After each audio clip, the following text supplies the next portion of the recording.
colegas senadores, as pessoas que estão acompanhando pelas redes sociais e pela TV. Eu vou tentar ser mais breve, eu não gosto de falas muito longas. No século IV, aproximadamente, Santo Agostinho já falava que indignação e coragem devem ser irmãs. A indignação que ensina a não aceitar as coisas como elas são hoje e a coragem para poder fazer a mudança. O nosso Brasil atravessou os séculos e essas irmãs nunca se encontraram. A nossa indignação ficou represada, tempos e tempos, reservada às nossas casas, aos nossos grupos de amigos, reservadas aos pequenos espaços onde ela fluía, cada vez mais grave, cada vez mais dura, diante do tamanho da desigualdade que nós temos no Brasil, diante do tamanho da injustiça que nós vemos no Brasil. A tecnologia veio e mudou isso. A tecnologia, naquilo que o Manuel Castells chamou de redes de indignação e esperança, analisando o fenômeno da internet na mudança social, ela ampliou essa rede de indignação. A indignação passou a ocupar ruas, passou a ocupar a internet, criando grupos, motivando mudanças, fazendo com que todos nós começássemos a ter cada vez mais acesso à informação, e à informação que liberta. A imprensa livre teve também um papel altamente relevante nisso, na medida em que divulgava cada vez mais escândalos, sucessivos fatos praticados pelas mesmas pessoas ou pelos mesmos grupos que se eternizaram no poder no Brasil. Isso fez com que a coragem de alguns que atuavam isoladamente começasse a ser destacada. E essa coragem também serve para impulsionar, pelo exemplo, as pessoas a fazerem a mudança. Foi esse conjunto, foi esse cenário que me trouxe até aqui. Eu sou um delegado de polícia de Sergipe, nascido no Rio Grande do Sul, mas criado no pequeno estado de Sergipe, com muito orgulho. Me considero e vivo como sergipano, meus 3 filhos são sergipanos. E é uma felicidade muito grande ter recebido a confiança do estado de Sergipe para estar aqui representando o meu estado e ajudando a fazer essa grande luta pela mudança do Brasil. Nunca tive vivência política, nunca fui filiado a partido, nunca tive nenhum tipo de experiência em campanha, em debates nessa natureza, mas procuro aprender rápido. É uma responsabilidade que a gente tem que ter com as pessoas que confiaram em nós. Na campanha, enfrentei 2 ex-governadores, o líder do governo Temer, o presidente estadual do Partido dos Trabalhadores, no Nordeste, que tem uma importância muito grande, e outros candidatos, todos eles muito mais conhecidos do que eu e com recursos financeiros imensamente maiores. Fui eleito como o mais votado do meu estado, com a larga margem de vantagem em relação ao segundo colocado, o colega Rogério Carvalho, do PT, obtendo mais de 470 mil votos e gastando cerca de 70 mil reais para fazer a campanha. Isso não é um mérito pessoal meu, individual meu. A gente tem que começar a cortar e virar a página do Brasil, que não precisa de heróis, o Brasil precisa de instituições fortes e que se respeitem. As pessoas servem como exemplo e como guia, mas as instituições é que alicerçam o nosso país. Eu não tive recursos financeiros, mas eu tive parceiros e apoios muito valorosos. O Renova BR, que é uma iniciativa de formação de novas lideranças, me garantiu a qualificação necessária para enfrentar os debates, enfrentar os temas e fazer uma campanha efetivamente funcional. Sou muito grato. Agradeço na pessoa do Eduardo Mufarrege, idealizador, da Isabela Matar e todo o time. A iniciativa do Renova BR elegeu 17 parlamentares. Também tive a parceria do Movimento Acredito, um movimento de renovação política baseado na juventude e que traz uma agenda focando no engajamento e depois na renovação, com muito foco em educação. Agradeço muito ao pessoal, todos eles, na média, muito mais jovens do que eu, mas que me abraçaram com muito carinho, e faço agradecimento à pessoa de Samuel e da Dani e todo o time que está lá baseado em São Paulo e tentando nos ajudar. O Acredito colocou aqui no Congresso Nacional, além desse senador que fala agora, 2 deputados federais, Tabata Amaral de São Paulo e Felipe Rigoni do Espírito Santo, pessoas que vocês vão ouvir falar, o Brasil inteiro vai ouvir falar muito, pela imensa capacidade e pelo exemplo de vida que eles trazem para cá. E juntos vamos fazer várias iniciativas, como um gabinete compartilhado, como iniciativas diferenciadas de trabalho, um ritmo de coworking, buscando só no Senado uma economia que deve rodar na casa dos 5 milhões de reais ao longo do exercício do mandato. Eu faço esse histórico, presidente, porque é importante saber como você chegou no lugar. Hoje eu ocupo um espaço de poder, graças à vontade dos sergipanos, à confiança dos sergipanos, e eu preciso sempre lembrar como cheguei aqui, quem me ajudou a chegar aqui. Os voluntários em Sergipe que fizeram um trabalho fantástico, e aí referencio na pessoa de William, de Herbert, da turma que começou comigo confiando, quando era só um delegado de polícia, e absolutamente nenhuma pesquisa podia apontar o sucesso de uma eleição. Essas pessoas fizeram um trabalho fantástico e me garantiram uma votação expressiva em todos os municípios do estado. A vitória em 30 deles. O Sergipe tem 75 municípios, senhores. Mas é preciso lembrar que o mais relevante vem agora. É o que nós vamos fazer daqui para frente. A renovação não pode se limitar a ser apenas uma mudança de caras, de nomes, de estilos. A renovação tem que ser uma renovação verdadeira, de práticas. A gente tem que fazer a diferença com ações concretas. Já começamos bem, Leila. Já começamos muito bem. Quando for possível, senador, Vossa Excelência me dê uma parte. Pois não, pode falar, senadora Elisiane. Não, eu só queria, não quero atrapalhar o raciocínio de Vossa Excelência, mas eu queria lhe cumprimentar e faço isso assim, cheia de orgulho, senador. Primeiramente, por lhe receber no nosso partido PPS, fiquei extremamente feliz quando Vossa Excelência acatou a solicitação do partido, não é? Capitaneado aí pelo nosso líder Roberto Freire, e veio juntar conosco forças por um Brasil melhor.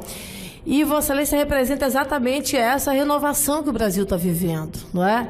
Deixou para trás grandes nomes da política brasileira, senadores que estavam aqui há décadas nessa casa, ex-governador, líderes de grupos políticos fortes, e Vossa Excelência chegou, sobretudo com a sua sinceridade, com o seu trabalho forte, com a sua precisão de combate à corrupção, de uma investigação extremamente profunda e apurada e que teve reconhecimento do seu Estado. E, ao mesmo tempo, chega nesta casa com um diferencial muito forte, não é? Como todos nós novatos aqui, a mim, você, Leila, Cajuru, Girão, outros mais, e Vossa Excelência chega demarcando o seu Senado, demarcando o seu espaço, não é? Já sendo aí manchete nos principais jornais de repercussão nacional, com posições muito definidas, apresentando propostas extremamente concretas e que o Brasil quer ouvir, não é? Há exemplo da CPI, que Vossa Excelência apresenta, que já tem, ao que me parece, quase que a totalidade das assinaturas necessárias, que é a CPI do Judiciário, como alguém já fala, lava-toga, outro nome que será incorporado, e a mídia, os meios de comunicação de massa, acabam tendo um papel muito importante, que é criar os nomes, não é? Então, o nome que poderá ser dado já aí se destacando na imprensa nacional. Então, eu quero dizer a Vossa Excelência que Vossa Excelência é um orgulho do PPS, não é? Vossa Excelência é um orgulho dessa nova geração, os meus cumprimentos e a minha torcida para que o seu trabalho continue muito forte aqui nesta casa. Parabéns a você, parabéns a Sergipe, parabéns à sua família. Muito obrigado, Elisiane. Permita, senador. Pois não, Jorge. Senador Alessandro, o senhor percebeu que eu gosto de frases, né? Já, né? Sim. O senhor me faz lembrar de uma. O seu comportamento ético. O senhor já está brilhando nesta casa, como bem disse Elisiane, senadora, que também está, porque o senhor, antes de acionar a boca, o senhor liga o cérebro. Isso é muito importante e é muito raro, seja na política ou em qualquer segmento. Quando o senhor fala nessa casa, Vossa Excelência usa a tribuna para dizer: eu procuro aprender rápido, meu Deus do céu, isso é brilhante, né? Isso é bonito, é sincero, né? E é fundamental aprender rápido. Obrigado. O senhor já aprendeu, pode ter certeza disso, que tenha um bom mandato, e só com a primeira caneta que o senhor deu com a CPI do Judiciário, não preciso falar mais nada. Às vezes o silêncio não comete erros. Obrigado, Jorge. Eu não vou conseguir provavelmente aprender com você a falar a verdade cantando, que não é um talento que eu tenho. Mas a gente vai tentar, dentro do possível, fazer isso também. Então, como eu falava, nós já começamos bem no sentido de mostrar com ações concretas que é possível enfrentar uma velha política, que não é velha na idade, é velha nas práticas e que precisa ser deixada para trás. Isso é essencial. Nós vamos aqui, e o cidadão vai acompanhar com muita clareza, fazer um forte apoio para aquilo que está sendo apresentado como um pacote anticrime. É evidente que todo o processo legislativo vai ser respeitado, é evidente que você precisa aprimorar as propostas, mas o projeto apresentado pelo ministro Sérgio Moro traz inovações importantíssimas para que o Brasil possa avançar naquilo que é mais importante, o combate à violência armada e também a violência que acontece nos gabinetes, as duas altamente lesivas, as duas altamente letais, e Cajuru, me permita resgatar a sua fala, você foi extremamente preciso. O que nós tivemos lá em Brumadinho foi um homicídio, uma sequência de homicídios. O que vai se discutir se foi culposo, se foi doloso, mas homicídio. Porque os documentos e os depoimentos já apontam que a direção da Vale, num determinado nível, já sabia dos problemas que existiam e não tomou providências. Então, eu tenho certeza que os órgãos de fiscalização e a CPI, que será instalada aqui, vai colaborar também, vão chegar à verdade dos fatos. Um outro exemplo daquilo que a gente entende que é uma nova forma de representar o cidadão brasileiro é enfrentar diretamente aqueles problemas que todos nós sabemos, que são notórios pelo país e que nunca são enfrentados por diversos problemas, por diversas questões que não cabe aqui tratar. A questão da CPI que estamos apresentando, coletando assinaturas, eu fico feliz em apontar que já temos 26 assinaturas, falta só uma para atingir o número necessário, e eu vou nominar aqui os colegas que confiaram na nossa proposta e subscreveram, para que eles possam ter o reconhecimento devido à sociedade. O nosso objetivo é abrir a caixa preta desse poder que ainda segue intocado. É o único poder que segue intocado na esfera da democracia brasileira. E só existe democracia quando a transparência chega a todos os lugares. A democracia não pode ser seletiva, e nem o exercício do poder deve ser. As câmaras de vereadores, as assembleias legislativas, os palácios do executivo, este Congresso Nacional já sentiram os efeitos da transparência e das investigações claras feitas tecnicamente. Os resultados estão aqui, consubstanciados realmente em todo o Brasil, e isso é altamente relevante. É preciso também compreender, e eu faço essa fala para dentro da casa e para fora, CPI, Comissão Parlamentar de Inquérito, não é um instrumento equivalente a um inquérito policial ou a um processo criminal. CPI não foi feita para apurar crime, ainda que no passado tenha sido desvirtuada. E CPI também não foi feita para achacar ninguém. A CPI é um instrumento legítimo, histórico no Brasil, destinado a apurar fatos que tenham grande relevância no cenário nacional. Se dentro dessa apuração você encontra crimes, pior para o investigado, e esse fato vai ser encaminhado às autoridades que têm esta obrigação, Ministério Público, Polícia, no caso específico seria a Polícia Federal.